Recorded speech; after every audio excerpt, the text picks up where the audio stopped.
उत्तर प्रदेश के मथुरा से दहशत से भर देने वाली एक तस्वीर सामने आई, जहां कपड़ों और किताबों से भरे एक गोदाम में भीषण आग लग गई। आशंका जताई गई कि यह हादसा शॉर्ट सर्किट की वजह से हुआ और जो तस्वीरें सामने आई उनमें खिड़कियों से तेज लपटें और धुआं उठता नजर आया। वहां मौजूद लोग खिड़की के जरिए लपटों पर पानी की बौछार करते दिखे, जबकि कुछ आग बुझाने के लिए एक दीवार तोड़ते नजर आए।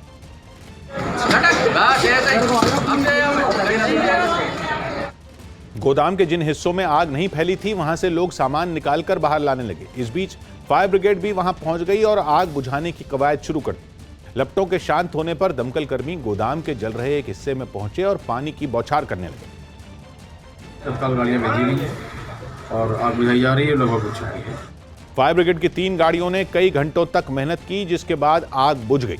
चंडीगढ़ में पेट्रोल, डीजल और एलपीजी सिलेंडर के दामों में हुए इजाफे के खिलाफ कांग्रेस पार्टी सड़क पर उतरी। कांग्रेस नेताओं का एक दल खच्चर पर मोटरसाइकिल रखकर विरोध मार्च के लिए निकल पड़ा और नारेबाजी करते हुए सरकार से बढ़े हुए दाम वापस लेने की मांग करता रहा।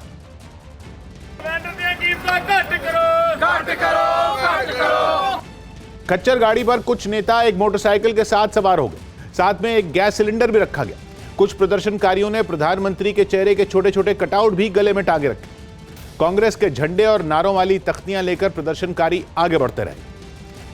जिस तरीके से मोटरसाइकिल और सिलेंडर आज आम लोगों से बाहर हो चुका है, एक सिंबॉलिक प्रोटेस्ट खच्चर के ऊपर लोगों को चढ़ने पर मजबूर कर दिया। भारी संख्या में चंडीगढ़ पुलिस के जवान भी रास्तों पर तैनात रहे और विपक्ष का यह हंगामा तब शुरू हुआ जब पेट्रोल और डीजल की ऊंची कीमतों के बीच एलपीजी गैस सिलेंडर के दाम केवल 4 दिन में दूसरी बार बढ़ गए। अंतर्राष्ट्रीय बाजार में कच्चे तेल की महंगाई के कारण एलपीजी सिलेंडर की कीमतों में भी भारी इजाफा हुआ, जिसके कारण दिल्ली में 1 साल के बाद एलपीजी गैस के बिना सब्सिडी वाले सिलेंडर की कीमत 800 रुपए के पार चली गई। इससे पहले 1 मार्च 2020 को दिल्ली में सिलेंडर की कीमत 805 रुपए थी। हालांकि बाद में कोरोना संकट के बीच जब दुनिया भर में लॉकडाउन लगा तो कच्चे तेल की कीमतों में भारी गिरावट आई और एलपीजी सिलेंडर की कीमतें कम होकर 600 रुपए के भी नीचे पहुंच गई थी। 30 नवंबर 2020 को दिल्ली में घरेलू इस्तेमाल वाले एलपीजी सिलेंडर की कीमत 594 रुपए थी, लेकिन दिसंबर, जनवरी और फरवरी इन 3 महीनों में ही एलपीजी सिलेंडर की कीमत करीब 38% बढ़ गई और एक सिलेंडर की कीमत 225 रुपए बढ़कर 819 रुपए पर पहुंच गई। अकेले फरवरी में ही सिलेंडर 125 रुपए महंगा हो गया। पहले 4 फरवरी को 25 रुपए दाम बढ़ाए गए, फिर 15 फरवरी को सिलेंडर 50 रुपए महंगा हुआ। इसके बाद 25 फरवरी को 25 रुपए और 1 मार्च को कीमत 25 रुपए और बढ़ गई। सौभाग्य की एक बात यह कि डीजल, पेट्रोल की तरह रसोई गैस के दाम पर भी सरकार का कोई कंट्रोल नहीं है। जो कंपनियां देश में डीजल, पेट्रोल बेचती हैं, वही कंपनियां एलपीजी सिलेंडर भी बेचती हैं। पेट्रोल, डीजल की तरह रसोई गैस के लिए भी हम सब इंटरनेशनल मार्केट के भरोसे हैं।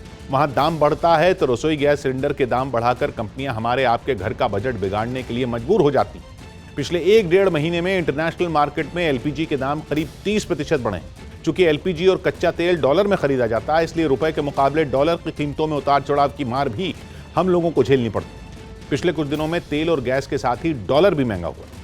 अर्थशास्त्र के जानकार भी एलपीजी सिलेंडर के दाम बेतहाशा बढ़ने पर चिंता जता रहे हैं, लेकिन संकट से निपटने का कोई तरीका किसी की समझ में नहीं आ रहा।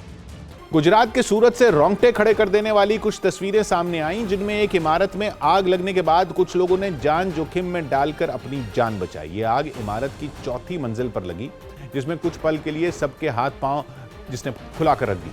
हालात इतने बिगड़ गए कि लोगों को खिड़की से बाहर निकलकर अपनी जान बचाना आखिरी विकल्प दिखा। वहां से जो तस्वीरें सामने आई उनमें 4थी मंजिल की एक खिड़की पर कुछ लोग लटके दिखाई दिए।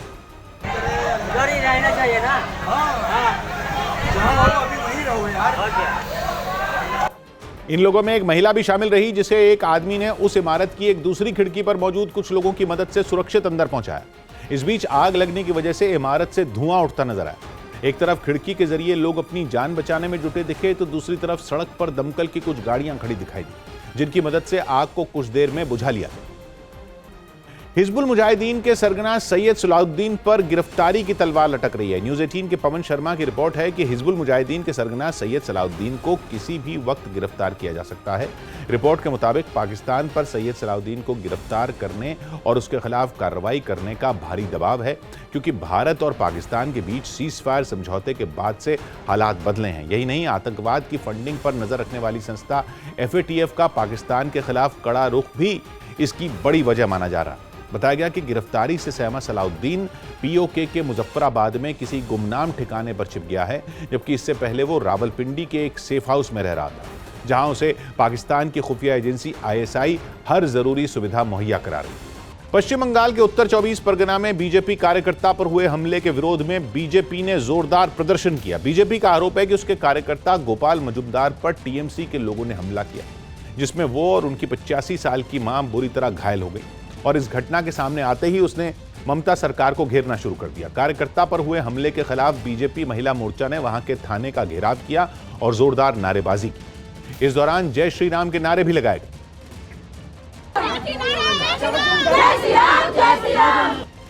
इससे पहले घटना के विरोध में बीजेपी ने एक मार्च निकाला, जिसमें महिला मोर्चा की अगुवाई में बड़ी तादाद में महिलाएं शामिल हुई।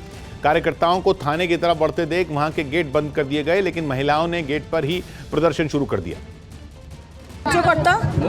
তার বাড়িতে ঢুকে তৃণমূলের দুষ্কৃতীরা তাকে মেরেছে এবং তার বয়স্ক মাকে মেরেছে।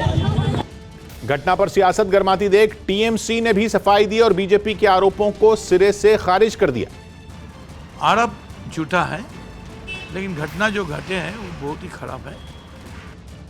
लेकिन गोपाल मजुमदार और उनकी मां पर हुए हमले के बाद राष्ट्रीय महिला आयोग भी हरकत में आ गया और उसने मुख्य चुनाव आयुक्त को चिट्ठी लिख हमले पर चिंता जाहिर की। सौ बात की एक बात यह कि पश्चिम बंगाल में राजनीतिक हिंसा का यह सबसे शर्मनाक मामला है, जिसमें एक बुजुर्ग महिला तक को नहीं बख्शा गया। उससे भी शर्मनाक बात यह रही कि इस घटना पर भी टीएमसी नेताओं ने बीजेपी पर राजनीतिक हमले शुरू कर दिए। टीएमसी नेताओं ने यह सिर्फ ये साबित करने में पूरी ताकत लगा दी कि बुजुर्ग महिला पर हमला टीएमसी के कार्यकर्ताओं ने नहीं किया।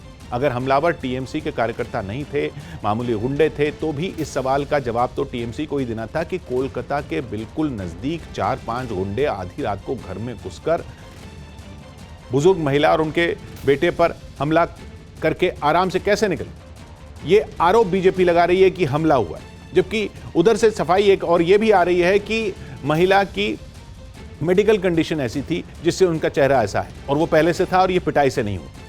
ये घटना पश्चिम बंगाल में कानून व्यवस्था की हालत पर भी गंभीर सवाल खड़े करती है। हैरानी वाली बात यह है कि इस मामले में टीएमसी नेताओं के सुर भी अलग अलग थे। टीएमसी ने ट्वीट करके बुजुर्ग महिला पर हमले के लिए बीजेपी को ही जिम्मेदार ठहरा दिया, जबकि टीएमसी की सांसद काकोली घोष दस्तीदार ने इसे घरेलू झगड़ा बताया। खबर है कि बंगाल के कोयला घोटाले की जांच कर रही सीबीआई को अभिषेक बनर्जी की पत्नी के यूके में बैंक खाते होने की जानकारी मिली। न्यूज 18 के नीतीश कुमार की रिपोर्ट है कि अभिषेक बनर्जी की पत्नी रुजिरा बनर्जी और उनकी रिश्तेदार मेनका गंभीर के यूके में बैंक खाते होने की खबर है, जिनके बारे में सीबीआई ने वहां से जानकारी मंगवाई। उसकी नजर उनके लंदन के कुछ खास बैंक खातों पर है, जिनके बारे में कोयला घोटाले की जांच के दौरान पता चला। इस बीच इस मामले में सुप्रीम कोर्ट में दायर याचिकाओं पर सुनवाई 10 मार्च तक टल गई। ममता सरकार की ओर से दायर याचिका सीबीआई जांच के खिलाफ थी, लेकिन सुनवाई टलने से सीबीआई को अपना जवाब देने के लिए थोड़ा समय मिल गया। राजस्थान की पूर्व मुख्यमंत्री वसुंधरा राजे की धार्मिक यात्रा से राज्य में सियासी गहमागहमी तेज हो गई। कहने को तो वसुंधरा की यह यात्रा निजी है, लेकिन माना जा रहा है कि इसकी आड़ में वो अपनी ताकत दिखाना चाहती, जिसके लिए वो जयपुर के गोविंद देव जी मंदिर पहुंची, जहां उन्होंने पारंपरिक तरीके से पूजा की और आरती उतारकर मन की मुराद मांगी। पता चला है कि इस धार्मिक यात्रा में उनके करीबी बीजेपी विधायक भी शामिल होंगे। हालांकि बीजेपी नेता उनकी यात्रा को निजी बताकर कुछ भी बोलने से बच रहे हैं। किसी भी व्यक्ति को अपना निजी कार्यक्रम करने का पूरा हक है, इसको राजनीतिक चश्मे से नहीं देखा जाना चाहिए। लेकिन जैसे ही धार्मिक यात्रा के मुद्दे ने जोर पकड़ा, वसुंधरा के करीबी विधायकों ने इशारा किया कि वो चुनाव उनकी अगुवाई में लड़ना चाहते हैं। मैं तो ये शुरू से कह रहा हूँ कि अगर राजस्थान में मास लीडर कोई है तो वसुंधरा जी। इस बीच कांग्रेस ने वसुंधरा की यात्रा पर मचे हो हल्ले पर सवाल उठा दिया। उनकी यात्रा का क्या उद्देश्य हो तो वो जान। कोई भी व्यक्ति धार्मिक कृत्य करता है तो वो गुप्त रहना चाहिए। वसुंधरा ने अपनी धार्मिक यात्रा तो शुरू कर दी, लेकिन खबर है कि अपने जन्मदिन यानी कि 8 मार्च को ब्रज 84 क्षेत्र से देव दर्शन की यात्रा के दौरान वो अपना असली दम दिखाएंगी। सौ बात की एक बात यह कि राजस्थान में पूर्व सीएम वसुंधरा राजे की अनदेखी न तो बीजेपी कर सकती है, न ही कांग्रेस। इसीलिए उनकी धार्मिक यात्रा ने भी राजस्थान में दोनों पार्टियों के नेताओं की धड़कनें बढ़ा दी। राजस्थान की राजनीति में वसुंधरा राजे 2 साल से बहुत सक्रिय नहीं है। 2018 का विधानसभा चुनाव हारने के बाद बीजेपी ने उन्हें राष्ट्रीय उपाध्यक्ष बनाकर यही संकेत दिया था कि वो राजस्थान में बीजेपी के दूसरे नेताओं को अपने हिसाब से राजनीति करने दें। यहां तक कि जब पिछले साल कांग्रेस में अशोक गहलोत और सचिन पायलट की गुटबाजी चरम पर थी और गहलोत सरकार गिरने का खतरा पैदा हो गया था, उस वक्त भी वसुंधरा राजे सामने नहीं आई।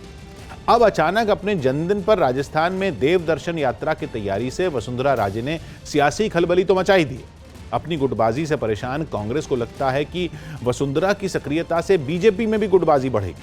हालांकि वसुंधरा की यात्रा को बीजेपी ने निजी और धार्मिक ही बताया। मुंबई में पिछले साल अचानक खड़े हुए बिजली संकट के तार चीन से जुड़ते दिख रहे हैं। News18.com की रिपोर्ट है कि बीते साल गलवान घाटी में भारतीय सैनिकों से झड़प में मात खाने के बाद चीन ने भारत में साइबर अटैक की कोशिश की थी, जिसकी वजह से पिछले साल 12 अक्टूबर को मुंबई में एक दिन के लिए ब्लैकआउट हो गया। यह घटना चीन के एक बड़े साइबर मिशन का हिस्सा थी, जिसका मकसद भारत के पावर ग्रिड को ठप करना था।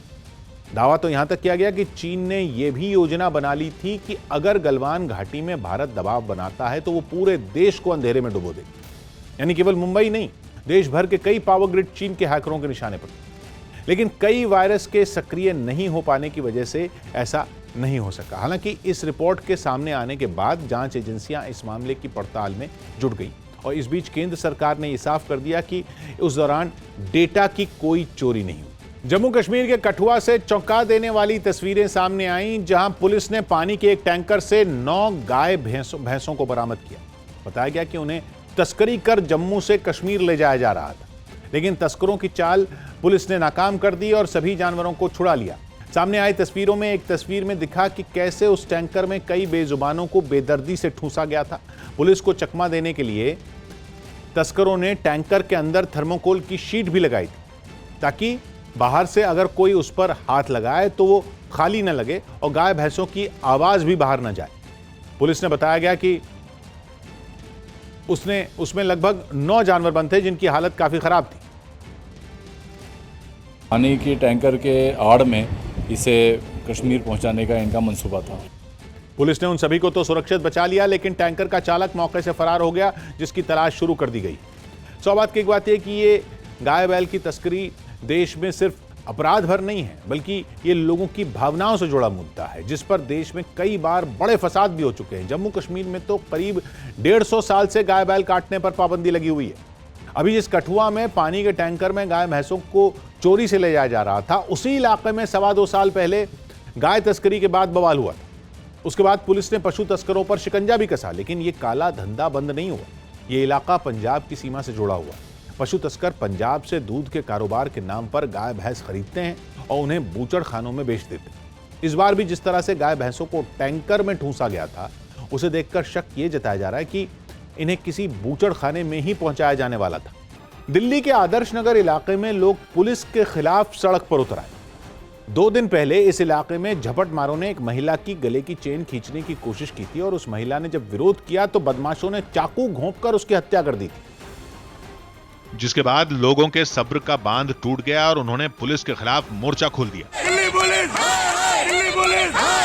लोगों ने इलाके में बढ़ते अपराधों का ठीकरा दिल्ली पुलिस पर फोड़ा। लोगों ने यह आरोप लगाया कि पुलिस यहाँ पर रोजाना होने वाले अपराधों को भी नहीं रोक पाती है, साथ ही जब बदमाश पकड़ में आते हैं तो उन्हें छोड़ दिया जाता है। आदर्श नगर के लोगों ने दिल्ली पुलिस पर अपराधियों से मिली भगत का संगीन आरोप तक लगा दिया। उनको सब पता है कि क्राइम कहाँ होता है और किस जगह पे होता है। एक महिला ने तो ये तक दावा किया कि इलाके में सिर्फ झपटमारी या चोरी चकारी ही नहीं होती, वहाँ महिलाओं का घर से निकलना भी खतरे से खाली नहीं। लेडीजें जो चलती है उनकी चुन्नियां कितना खींच के लोग ले जाते हैं। लोगों को समझाने के लिए पुलिस वाले तुरंत घटनास्थल पर पहुंच गए, लेकिन तब भी लोगों का गुस्सा शांत नहीं हुआ, क्योंकि पिछले 72 घंटों में ही ताबड़तोड़ अपराधों ने दिल्ली को दहला दिया। न्यूज़ 18 के आनंद तिवारी की रिपोर्ट है कि दिल्ली के नांगलोई इलाके में दिन दहाड़े 2 लोगों की गोली मारकर हत्या कर दी गई, जबकि एक रोज पहले मुकुंदपुर इलाके में एक नाबालिग को बदमाशों ने गोली मार दी थी। वहीं बीती रात द्वारका इलाके में कुछ गुंडों ने 2 भाइयों पर चाकू से हमला कर दिया, जिसमें एक की मौत हो गई। 2 दिन पहले तो आदर्श नगर में झपटमारों ने एक महिला की हत्या कर दी थी और 3 दिन पहले दिल्ली के कालकाजी में एक लड़की से छेड़छाड़ का विरोध करने पर उसके भाई पर हमला हो गया था। दिल्ली पुलिस लाख दावा करे कि राजधानी दिल्ली में क्राइम ग्राफ लगातार नीचे जा रहा है, लेकिन फरवरी महीने में हुई लूट, हत्या और स्नेचिंग की ताबड़तोड़ वारदातों ने एक बार फिर से दिल्ली की कानून व्यवस्था पे सवाल खड़े कर दिए हैं। सौभाग्य की बात यह कि दिल्ली में पुलिस के खिलाफ यह प्रदर्शन किसी राजनीतिक दल का आंदोलन नहीं था, यह दिल्ली में रहने वाले हम आप जैसे लोगों का आक्रोश था। बदमाशों के मन में दिल्ली पुलिस का कोई डर नहीं है। इससे ज्यादा गंभीर बात है कि आम लोगों का पुलिस पर भरोसा टूट रहा है। लोगों की यह सोच बेहद खतरनाक है कि दिल्ली पुलिस अपराधों की अनदेखी कर रही। जहां ऐसी सोच पनपती है वहां लोग अपने साथ हुए अपराध को या तो बर्दाश्त कर लेते हैं या फिर खुद बदला लेने की बात सोचने लगते हैं। किसी भी शहर की कानून व्यवस्था के लिए इससे बुरी बात कुछ नहीं हो सकती। इसका एहसास तो दिल्ली पुलिस को जरूर हो रहा हो।